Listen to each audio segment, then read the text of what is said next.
Hello, hello, hello. It's the Big Reef Podcast, and today it's Morgan. It's just me. I'm talking to Adam from the Absentee. We're going to be going through all sorts of rollicking and riveting topics of conversation, mainly to do with music, but focusing primarily on the upcoming event at the Polo, full steam ahead, where the Absentee will be joined by several other bands. It's going to be a full day of progressive rock and heavy metal delights. Get down there and please enjoy this conversation between myself and Adam from the Absentee. Noting that this is the free version of the podcast. At 30 minutes I will unceremoniously cut this off, and then you'll get another bit of me droning on at the end as a bit of an introduction, so that you're not immediately plunged into an anxiety attack. Kind of want to lull you out of the experience, so that whether you're driving or you're sleeping, you don't need to medicate yourself to sort of correct your mood after that abrupt end. Okay, here we go. Listeners, thank you for joining us for yet another episode of the Big Reef Podcast. I'm Morgan. Hayden's not here today. Hayden is actually in the other room. We're at the Polo today, and I'm taking this opportunity to rip the Zoom recorder from my brother's tender little hands and interview somebody who is part of the Canberra local music scene. But before I do that, I'd like you to use the part of your brain that enables you to visualize images in your head. Are you ready? Picture this: a demonic steam engine train hurtling at a perilous speed towards you as you look on with deer-like terror. The full moon's threatening glare issues through the nightmarish clouds. You are filled with wondrous dread, paralyzed with fear. Your testicles feel as loose as peas in a cheesecloth or a bin bag. Ladies and gentlemen, what you have just heard is my vivid description of the poster for the upcoming local event, Full Steam Ahead. And I'm fortunate enough today to be joined by one of the curators of this event. His name is simply Adam. Adam, thank you for joining me today. Thank you for having me, good sir. I looked at the poster, Adam, for Full Steam Ahead and thought, yes, finally, a steam train festival for Canberra. What a description! I cannot believe that you picked that out of that, but I can. It was intentionally a little bit darker, but the that's a great interpretation of the artwork. The ominous tone, yes. Yeah, absolutely, man. I mean, it's great. I looked at the images, I read the title of the event. Mm-hmm. I stopped there. I didn't read any of the other text on there. Yep. And obviously my first question, which I'm sure you've been asked many times since the inception of this event, is how and where are you going to store all of these steam engine trains for the event? Well, I don't know whether we're talking life size. I've started a model collection. Oh, okay. My grandfather years and years ago used to have model trains, actually, which is Right. probably part of the idea or concept behind the idea of the poster, probably. Yes. Subconsciously, I think. Okay. So, but he literally used to have heaps in his garage of little steam trains and built models when I was a kid. And I remember his place was in Sydney, and we used to travel up there, and quite often we'd sit out there for hours just watching the trains go by, and my younger brother and I.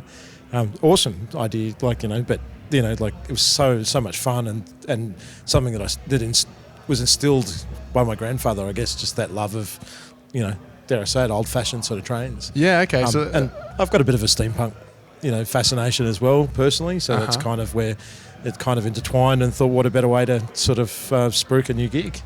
So just thought it would be a great idea. So this is a gig. So this is a musical event. A musical event. A musical event. Yes. So you were being facetious when you were talking about a model railway festival. Yes, yeah, that's right. Okay, I see. Well, we should, we're talking all sorts of cabooses and, first class and tickets please and, conductors and, load the coal, all sorts of stuff. There's all sorts of puns and ploys. And so there are tickets involved. There are tickets involved, all yes. Right. I have written between 20 and 30 questions about steam engines. All right, awesome, okay. But we can talk about music. That's fine. We can do both. I just kind of thought, this is because it's my opportunity to kind of grab the trains have steering wheels? I was going to use like a steering wheel analogy. I think it's more of a speed thing more than anything. Well, I was going to grab the speed thing of the train of this podcast because my brother is absent and he's usually kind of taking the run with it. Yeah, he usually has his hand on the speed thing of the train. On the control, exactly. On the pressure test. So I thought, why don't we just divert here and let's talk about trains? You know, something that you and I have a common interest in. But given that this is a gig, I guess I will have to breeze past the 20 or 30 questions I had about trains. Yeah. And we can focus more on the music thing, which... Well, we can do either. I'm happy for either. We can? Yeah. Well, I mean... let's go there. It was a happy accident that you were speaking of model trains with your grandfather because about... I would say a third of my questions were about model railway train. My father was also very interested in them, still is. He has a room dedicated to, I think... O-sized train tracks. You know, there's O-size and there's N-size. So he's a fan of the O-size, and he has created sort of landscapes all around the room with trees and fake pubs and little figurines inside the pubs. So he's made a little town. Yeah, same. Like my grandfather, when he was like, we're talking, you know, like 80s, 90s, when I was a little, you know, when I was younger, much younger, and he used to have little houses with smokestacks. You know, had like like houses that had burnt down, and there was like ash, and you could add like little drops of oil, and you could see steam coming off the where the fire brigade was obviously there, you know, with their little hoses pointed towards this fake little house in a model train set. It was incredible. Awesome. Yeah, it was just like the attention to detail and the character. And I remember also too going to see, I mean, obviously maybe you're familiar with the old Malcara shows, where yes, the railway shows. And my former partner's father used to go to them all the time. Yeah, fascinating place to go to. Just the hours of artistry that's taken into creating something like that, and the dedication and the perseverance as being a creator. So I just love the ideas and concepts, and you know, there's so many different ways that you can interpret it in different steam engines. But my grandfather had a lot of old, very valuable trains, because he was part of like a model club in Sydney, the Model Train Club. Okay. And they used to all just sit around and just talk and dedicate time to creating ideas and sharing concepts and that sort of stuff, and then making them come to life in sort of, you know, little smaller size things. It was just, and then the fascination obviously went on to full size trains and other things too. And just, you learn an appreciation for people that are doing that, like, and that, you know, that actually take the time to understand the exact details of, you know, train types and I've got a friend who's into planes. He just loves every model of plane, knows the ins and outs, the engines, everything that's attached to it, the numbers of people, passengers that can sit on those. It's a fascinating world, and people just...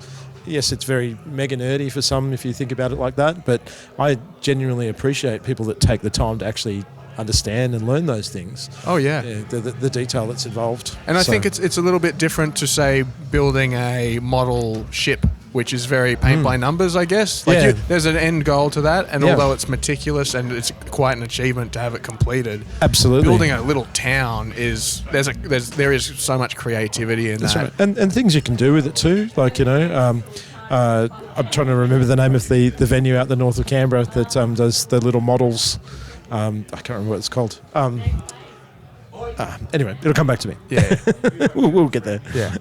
But even the one out at Narrabundah has got like old-fashioned trains for kids and stuff. Like that. It's great, you know. Yeah. But I think there's some pretty funny experiences from going to the Malcara place. I think I went with an ex-partner. We went to take our kids at the time to the one that was on at Malcara, and we walked through the rooms, and every single guy that was standing there had a badge on, and they were all named Peter. we walked into every single room, one after the other. You know, we're like, what's going on here? This is just like a new level of fun. Like, you know, whether I don't know whether they're doing it as a joke, but literally every single room we went into was like, oh, what's his name? Oh, look, it's Peter. That's incredible. It was so funny. So that's something interesting that all of these train enthusiasts have in common. They have a name, and I'd often wondered if there was more things they had in common. I'm just going to bounce this idea off. This is not necessarily a happy idea, but this is my theory that I've come up with. The two people that I've known in my life who have been really fascinated with model trains are my father and an ex-partner's father. Mm-hmm. And I know that they both went to boarding school.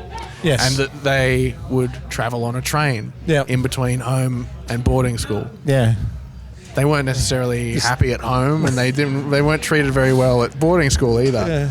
So my clever little brain put together this theory that being on the train was this happy little... It's just like a Harry Potter stereotype, maybe? Or yeah, it could be, yeah. I don't know, that's maybe the fascination with the platform 9 3/4 or whatever it is. Yeah, this in-between magical world where you can let your imagination run wild and you're never in trouble and you can't do anything wrong on a train, right? Yeah, that's right. And all those exciting things that happen on the train, whether good and evil and right and wrong. Yeah. And you're moving forward. You're moving full steam ahead into the future when you're on a train as well. So there's a very there is positivity in that moving forward. Yeah, and also, I mean, you could go a little bit darker, I guess, and start talking about some of the shows like the what's the zombie show on Netflix? What's it called? I'm trying to remember. I should have thought The Walking Dead. No, it's not The Walking Dead. There's a more recent one. Is there? There's the train one. There's the movie. Anyway. Yeah. Everyone's going to be hassling us online now. It's I can't believe you guys couldn't remember the name of that thing. Anyway, Train Zombies. Yeah. So we are here to talk about, it turns out, a musical event. That's true. So Full Steam Ahead is not a train festival, but it is in fact a music event that's being held at this very venue that we're sitting in right now, Adam. Is that correct? That is right. We are sitting at live at the Polo, otherwise known as the Polish White Eagle Club. So we just happen to be here right now for Resentfest, which is the launch of Sertra's new single, Resent, and... Fabulous lineup too. A really good lineup, yeah. I just watched Kilroy. I was really impressed with them. I've never seen them before. Okay. My brother always talks about them, and he lauds them, L-A-U-D, or lauds them, however you pronounce it. Yeah. But yeah, no, they were great, and everything I've heard so far from everybody else has been great.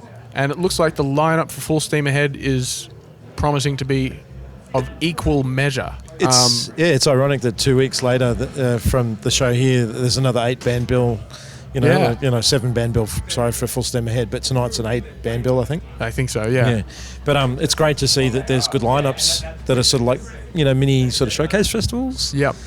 Great opportunities for bands to actually, do a full set, and I think that's the attractive thing for what I try to present for this is just making sure that everyone's got the right opportunity to do their full show, so people can actually have an understanding of what people are out. I don't think that bands get to say enough in half an hour. Yeah. And ironically, an extra 15 minutes or 20 minutes on top of that makes a huge difference about how you can relax and play and perform to people. So, and considering the type of acts that we've got on the show, I'm hoping that will be able to come across in the way they perform, and I'm really excited for the lineup, and not just as the main curator of the show, but just really looking forward to playing with some awesome bands. Yeah, okay. Really, really great acts, like of high quality. I think. And so you've put this lineup together, Adam. You've reached out to these bands individually. These are bands that you've played with before. Yeah, most. You're a fan of. I've been a fan of.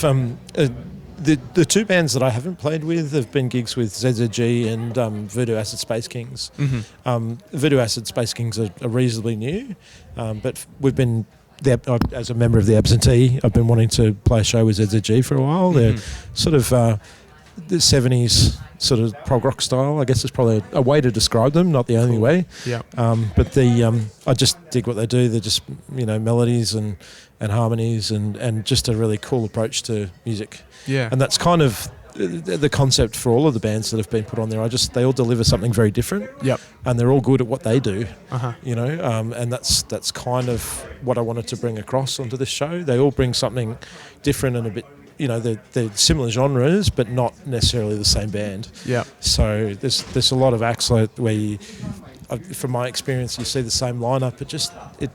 for the listener, the audience, it makes it really hard to sit there for 7 hours to take that all in. Mm-hmm. So with this lineup, I was hoping to offer something different with each of the bands so that everyone can stay engaged and make sure that they get the most out of it. Yeah, I think that's a really good premise for particularly something that's going to be not just 3 or 4 hours in the evening. If it's a whole day festival, I think people want variety. Yeah, but they want a bit of a through line as well. They want some sort of continuity between the acts, and it sounds like this is the balance that's struck with these ones. That was the idea behind it. But the concept and the idea is just to get.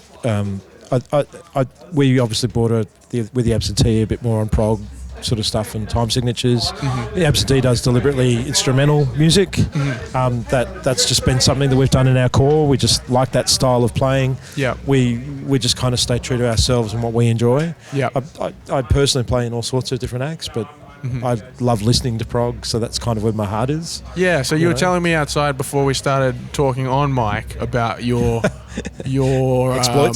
exploits, your virtuosity, your spanning of the genres.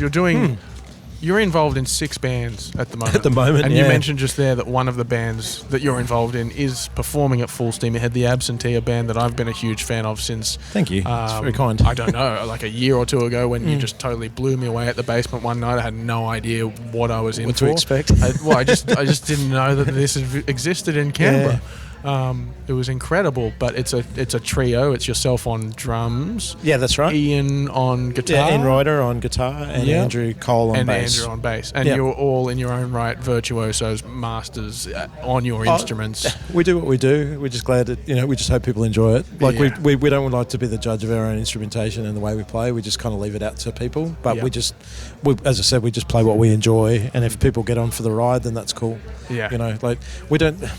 We're not going to be... We appreciate that we're not going to be everyone's love. We get that, but we just do what we do, and if we leave an impression, then that's good.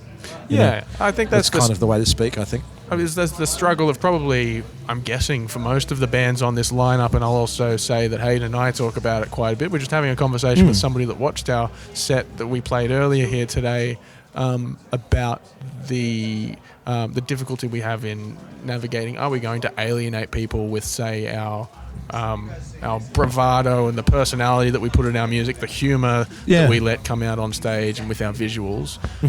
Or is that going to be the very thing that calls people to us? And I think that's the difficult line that any band that wants to do something original or let their voice organically come out I think is going to face. I think as a musician who's played for 35 almost dare I say it, 35 years, 38 years as a drummer. I think the one thing that I've learned over the longer period of time is that the people who stay true to what they enjoy and what they like seem to be enjoying themselves a lot more on stage. Yeah. They feel more comfortable because they are who they are. Yeah. And they're playing a style of music that it obviously relates or works with them. So presenting that holistically and being open and transparent about it is the way that you get that across to your audience. Yeah.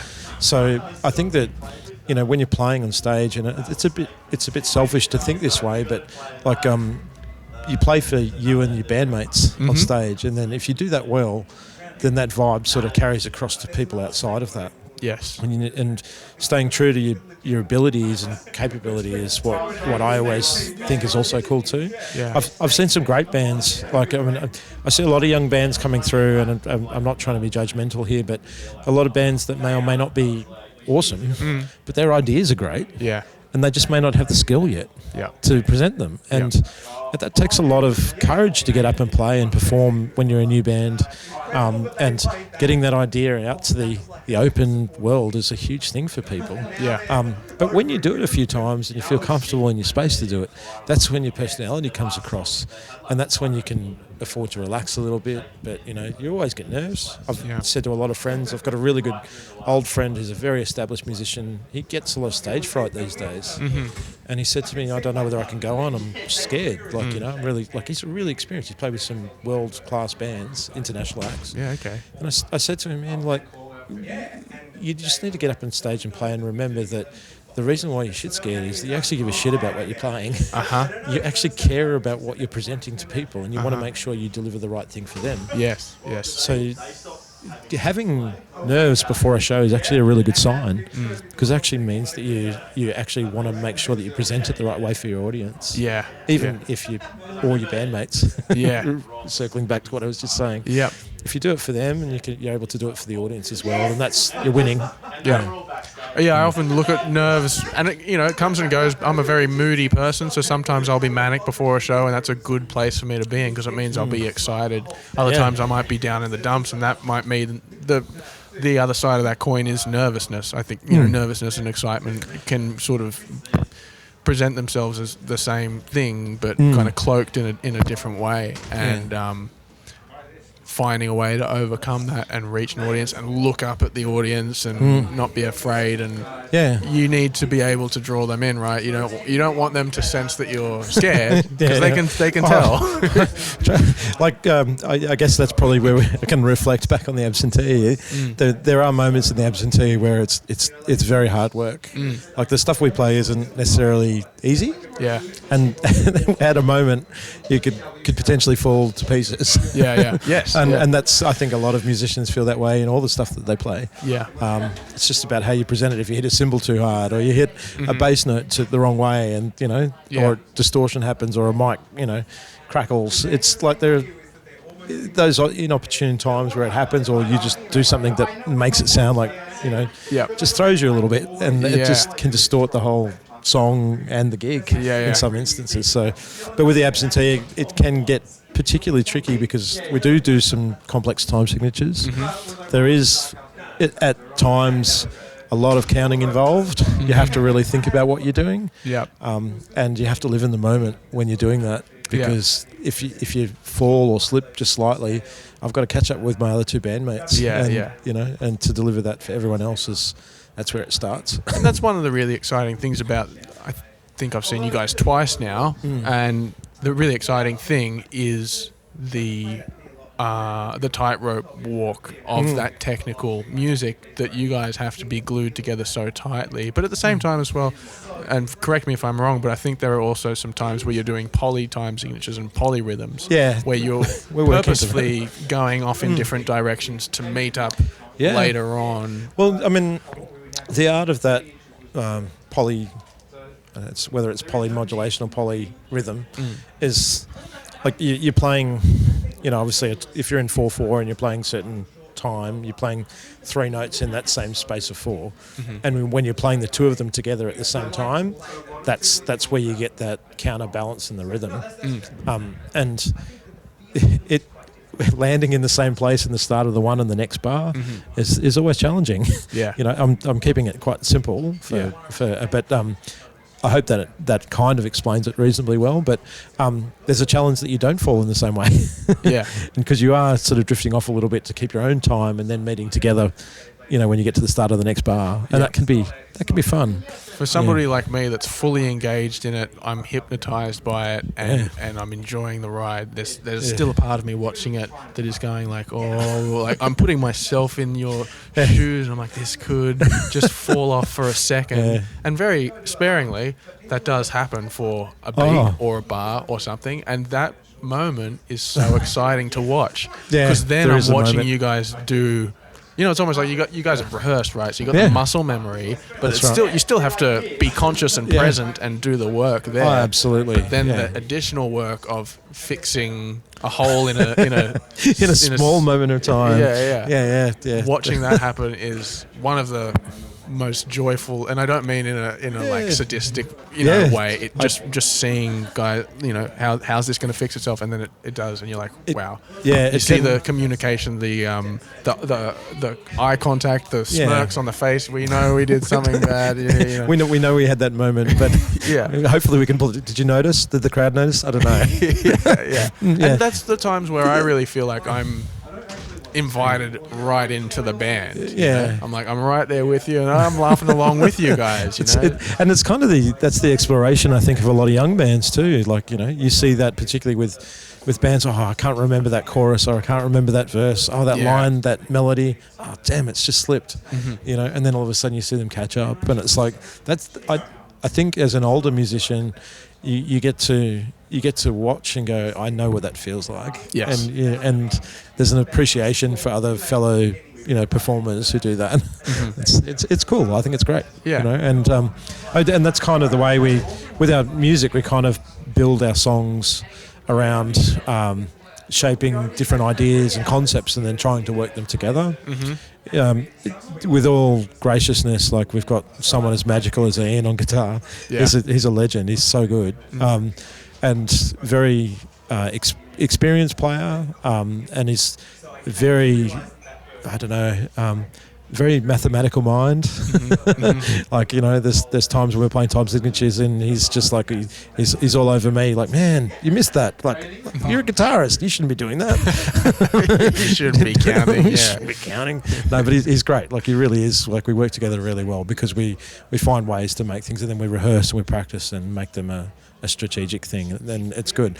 But a lot of the writing for the Absentee, we kind of build from small sections and components, and we build them together.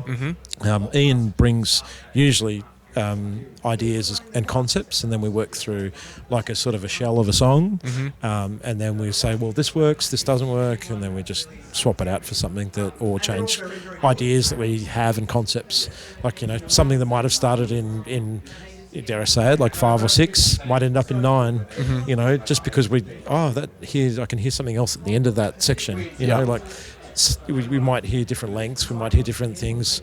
And one thing that's been commented even in interviews that we've had before is just using dynamics. I don't think I think a lot of new, younger musicians, with all respect to them, they're still learning that idea and concept. But when it's used well on stage, it can change the mood of every song. And if you use it in parts in songs, you can create sections which have got their own flow, their own feel, their own timing, and it kind of adds to that experience. Yes. And that's something as a longer term player we're trying to incorporate into our songs, whether there's a big section that's heavier and loud and then all of a sudden it just drops to something quiet. We've got some new material coming, we've got a new album coming. Great. But we're still working away at it, and realistically it's going to be probably 4 or 5 songs. But our songs are like 7, 8 minutes, at least. So we do longer material, but that's because we start somewhere and we finish somewhere completely different. And I'm glad you started talking about the composition and arrangement process, because that's an area I'm really interested in, particularly with this music that ends up being so complicated. Sometimes you can watch a band and you can more or less reverse engineer it in your head how this song was written. It might have been one person writing the song and bringing it into a band. It might have been formulated from a jam, a groove. It doesn't necessarily explore that much territory, or it's not complicated enough to make you question what was the process here. With a band like the Absentee, it puts me in some of the music, the reference points that I'm reminded of, bands like King Crimson, Genesis, Tool. There is a lot of 70s prog. A lot of 70s prog in there. With John McLaughlin. Mahavishnu Orchestra. There's quite a number of, I'm sure Ian would say that he's influenced quite a lot by a lot of amazing guitarists of that period. Likewise for me, I'm a huge fan of Bill Bruford and a lot of other drummers of that ilk and period, particularly like Yes and King Crimson stuff. But there's so many other amazing players around that time. Chester Thompson's another one, who ironically I just like, that was him on that recording. Or Terry Bozzio's another one. Like Frank Zappa stuff is always fun to me. Always challenging to listen to, but always like interesting to listen to. And I think that's when people are confronted by something, I think that kind of makes you stop and listen. And if it's done well and crafted really well, then you learn an appreciation. And that's when you take it on and go, So I think Matt Davis from Voodoo Acid Space Kings and I have a lot of those sort of 70s influences. He likes a lot of more metal stuff, but Yeah, but we sort of talk a lot about Frank Zappa, and Saxon and I were playing in a King Crimson project together. Cool. We did a tribute act for a little while, just literally doing older King Crimson stuff and a few later songs. Yeah. And exploring that and playing that. We had 2 drum kits on stage at the Potbelly. Oh, sick. It was pretty manic and pretty crazy, but it was a pretty crazy time. It was about a year and a bit ago now, but unfortunately it didn't quite work out. But Saxon and I have got we're always talking about King Crimson and how much we love different sections. He's sending me stuff, I'm sending him stuff about stuff. Did you see this? It's like, yeah, we're all part of like all sorts of fan clubs, and I will honestly fanboy a little bit on that sort of stuff. Good, because I wanted to go in. There's a couple of questions I had about composition, but just now that we're talking about King Crimson, how much we both love King Crimson, and going back to your point about dynamics and the importance of dynamics, I think it's kind of interesting that we've reached that sort of Venn diagram of things there, because when I was about, 15 or whatever, and really getting into King Crimson, I remember getting really stoned with my friend and listening to Starless by King Crimson for the first time, and this was the first time that I truly appreciated dynamics in a rock song. So I don't know if you remember Starless and that Starless, huge build that's just a ding ding ding ding ding ding. Starts from nothing. That's right. And the crescendo is one of the most spine-chilling things that I've ever heard. And anything that around that period of King Crimson, I truly love. Whether it's like Tongue and Aspic, through to Starless and Bible Black as an album. They're all got amazing pieces of music in their own right. And we're talking about it last night with some friends. Led Zeppelin's the same. Oh yeah. Like just every single album has just all killer. Yeah. Like there's absolutely nothing that's left to waste on a record. Do you have a favourite Led Zeppelin album? Wow, so there we go. What a cliffhanger. Does Adam have a favourite Led Zeppelin album? Yikle, Michael, and yikes, you're just going to have to subscribe to the Patreon to find out more. I can tell you that he answered the question, Houses of the Holy. So you don't really need to subscribe now, I've told you, but subscribe anyway, because there is 30 minutes of other good chat and banter to come from that episode. Also, we will be putting up the 5 episodes of Snail Year in the coming weeks, so stick around for that. And get involved in the chat. We want to hear from you. We want to know what are your deepest, darkest fears and secrets so that we can weaponize them against you. All right, have a good evening or morning, whatever. Enjoy. Bye. I love you.